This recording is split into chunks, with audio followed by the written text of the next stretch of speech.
4 dari kelompok A akan mempresentasikan hasil diskusi kami, yaitu tentang bisnis model kanvas. Oke, sebelum kami mempresentasikan, ada baiknya kami memperkenalkan diri. Nama saya Zulkifli Santuri, NIM 2022 11567. Boleh dilanjut? Nama saya Fatur Rahman dengan NIM 2023 11595. Perkenalkan, nama saya Nasun Abdul Ghafur, NIM 2023 11617. Oke, terima kasih buat Mas Fatur sama Nasuhan. Oke, next. Di sini yang pertama pengertian bisnis model kanvas. Bisnis model kanvas merupakan alat pembuat model bisnis yang kini sangat populer dalam dunia kewirausahaan karena kemampuan dalam menggambarkan elemen inti dalam sebuah bisnis dengan lebih mudah dan dalam satu lembar kanvas. Selain itu, keunggulan BNC ini adalah kemudahan untuk diubah model bisnis dengan cepat dan melihat implikasinya perubahan satu elemen pada elemen bisnis yang lainnya. Pengertian model bisnis dapat dipilih menjadi 3 kelompok, yaitu model bisnis sebagai metode atau cara, model bisnis dilihat dari komponen-komponen atau elemen, dan model bisnis sebagai strategi bisnis. Oke, pengertian bisnis model kanvas. Pengertian model bisnis sebagai metode adalah suatu cara untuk menciptakan nilai, sedangkan pengertian model bisnis dilihat dari komponen-komponennya. Misalnya adalah model bisnis terdiri dari komponen produk, manfaat, dan pendapatan, pelanggan, aset, dan pengetahuan. Yang kedua, pengertian model bisnis sebagai strategi bisnis adalah model bisnis yang digunakan sebagai alat yang merumuskan strategi bisnis perusahaan secara umum.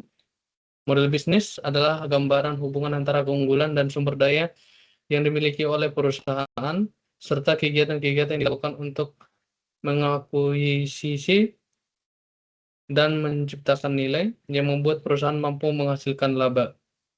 Tujuan bisnis model kanvas yaitu pembuatan bisnis kanvas model kanvas bertujuan untuk membantu perusahaan merancang perencanaan proses bisnis dan menetapkan poin penting dalam bisnis seperti sumber, aktivitas, hubungan yang akan dijalin, dan pihak terkait, pendapatan, hingga pengeluaran yang harus dikeluarkan. Oke, boleh dilanjut, Mas Nasuhan.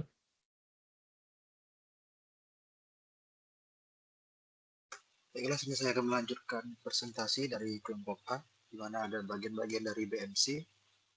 Yang pertama ada key partner, di mana key partner merupakan orang-orang atau institusi yang akan bekerja sama menjelaskan fungsi partner yang dipilih. Key partner digunakan untuk menguatkan dan menstabilkan bisnis agar usaha selalu stabil, dengan contoh penjualan bahan baku, penjual alat distributor, dan lain-lain. Yang kedua ada key activities, di mana kegiatan-kegiatan yang menunjang keberhasilan perusahaan dalam menjalankan aktivitas bisnis. Seluruh aktivitas penting dalam menjalankan bisnis harus dicatat dan dijelaskan, dengan contoh bagaimana cara agar proses produksi terus berjalan, membina hubungan, dan menyampaikan produk ke tangan konsumen.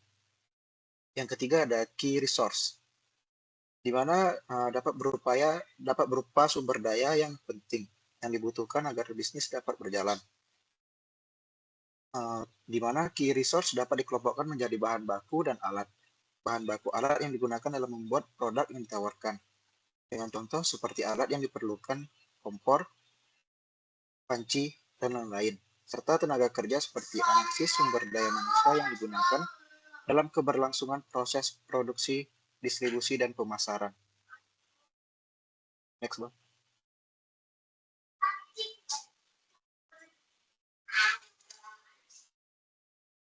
Kemudian ada yang keempat, ada value proposition, di mana merupakan nilai tambah yang akan diberikan kepada para pelanggan, yang terdiri atas produk dan jasa yang dapat menambah nilai tambah kepada segmentasi yang spesifik. Value proposition ini berisi kelebihan suatu produk atau jasa, di mana bersifat inovatif yang menawarkan hal baru atau modifikasi dari produk yang sudah ada, dengan menjadikan alasan mengapa pelanggan lebih memilih produk atau jasa yang ditawarkan daripada produk jasa yang lain. Yang kelima ada customer relationship, di mana menjelaskan bagaimana perusahaan berkomunikasi, membina hubungan, serta membangun loyalitas dengan konsumen. Dan juga membantu konsumen dalam memperoleh produk dan jasa yang ditawarkan. Dengan contoh, penjualan menggunakan mobil berjalan, menggunakan stand di pameran, dan lain-lain. Yang keenam ada channel. Channel termasuk semua entitas yang dapat digunakan untuk mengirimkan value proposition kepada customer segment yang telah ditentukan. Atau dengan kata lain, bagaimana cara Anda mengantarkan produk ataupun jasa kepada konsumen.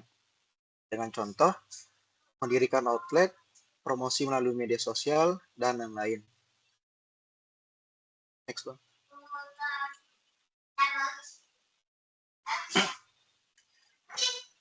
Selanjutnya ada customer segment, di mana customer segment menjelaskan tentang karakteristik segmentasi pasar yang akan menjadi target penjualan produk ataupun jasa. Di mana customer segment berisikan pihak-pihak yang menggunakan dan membeli barang, produk, ataupun jasa dari perusahaan yang dijalankan atau pihak yang berkontribusi dalam memberikan income bagi perusahaan. Dengan ini akan mempermudah dalam melakukan analisis lebih lanjut untuk menentukan segmen pasar yang tepat. Yang kedelapan ada cost structure, yang menuliskan dan menjelaskan hal-hal apa saja yang menjadi biaya ataupun beban utama bagi perusahaan. Selain itu, juga berisikan semua rincian biaya yang muncul ataupun dikeluarkan demi menjalankan model bisnis ini, dengan contoh biaya operasional, promosi, gaji pegawai, dan lain-lain.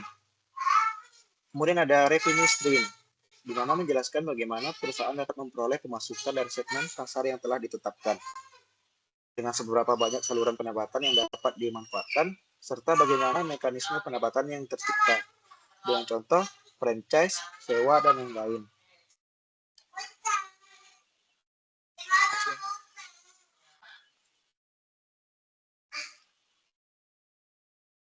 Selanjutnya, membuat model bisnis kanvas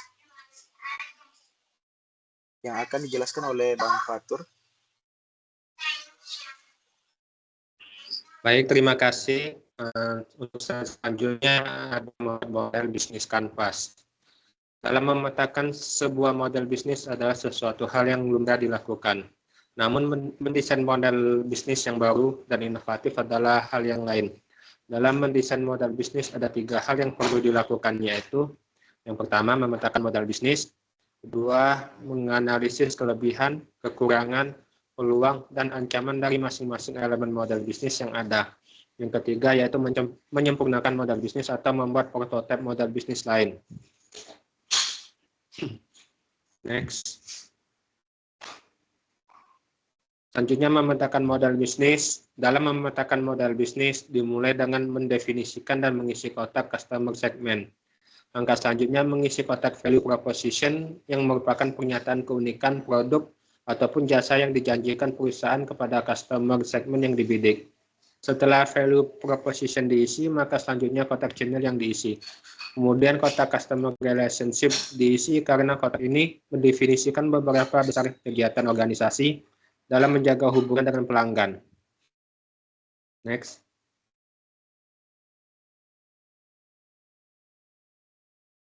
Selanjutnya ada studi kasus model bisnis dari Kaskus.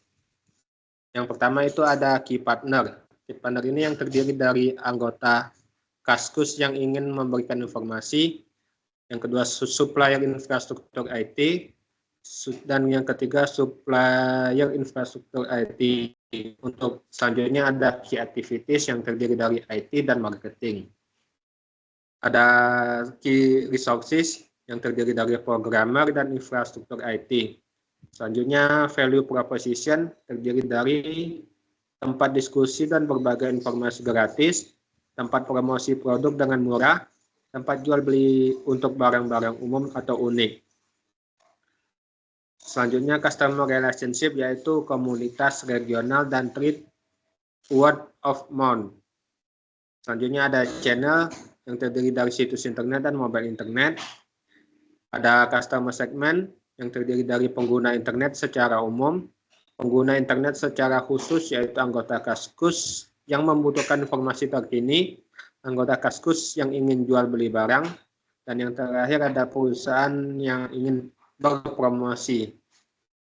Selanjutnya ada cost structure yaitu biaya IT dan biaya SDM, dan yang terakhir ada revenue stream yang terdiri dari free access, charge untuk layanan ekstra, cash pay, cash donatur, cash administrasi, dan e-pulsa.